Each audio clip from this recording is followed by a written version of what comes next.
Canadian snowbirds. Listen up. Big news for your next trip to the US. US officials are now requiring Canadian citizens to provide fingerprints when entering the country.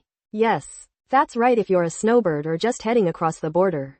Get ready for this new step in the entry process. This is a significant update to how Canadians have traditionally entered the United States. It's all part of enhanced border security measures. So plan accordingly before your next cross-border journey. What's your take on this new requirement? Subscribe for more travel updates. Big news in the global drug fight. An Ecuadorian survivor of a U.S. military strike on a suspected drug submersible is now free. The man was on a vessel the U.S. believed carried illegal drugs. But after repatriation, Ecuadorian prosecutors found no evidence he committed a crime in their country, leading to his release. A Colombian survivor from the same incident, however, faces prosecution back home. These U.S. strikes have killed over 30 people and sparked serious tensions. Colombia recalled its ambassador after its president and Trump exchanged sharp words, with Trump calling the Colombian leader an illegal drug leader.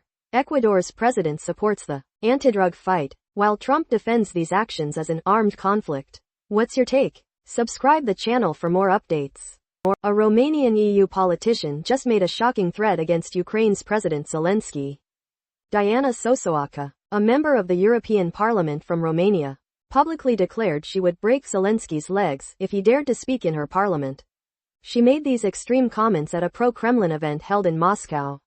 Sosoaca, who is already banned from entering Ukraine, is well known for her strong pro-Russia and anti-Ukrainian views. She's repeatedly called Ukraine an artificial state and pushed for a greater Romania, demanding territories from Ukraine. Her consistent anti-EU and anti-NATO stance is also well documented. As a consequence of her inflammatory statements and actions, Ukraine's security service has now banned her from entering the country for 3 years. What's your take on these remarks? Breaking news on the international stage: a much-anticipated summit between Donald Trump and Vladimir Putin in Budapest is now looking unlikely. Trump had hoped for a quick meeting after a recent phone call with Putin, with their top advisors, Secretary Marco Rubio and Russian Foreign Minister Sergei Lavrov, slated to meet first. However, that crucial preliminary meeting has been postponed. The core issue? Sources point to Russia's unchanging stance on ending the war in Ukraine. Despite a follow-up phone call between Rubio and Lavrov, officials still don't see enough shift in Russia's position. This means Secretary Rubio is unlikely to recommend the full Trump-Putin summit anytime soon, putting those Budapest plans on hold. What's your take on this? Subscribe for more updates.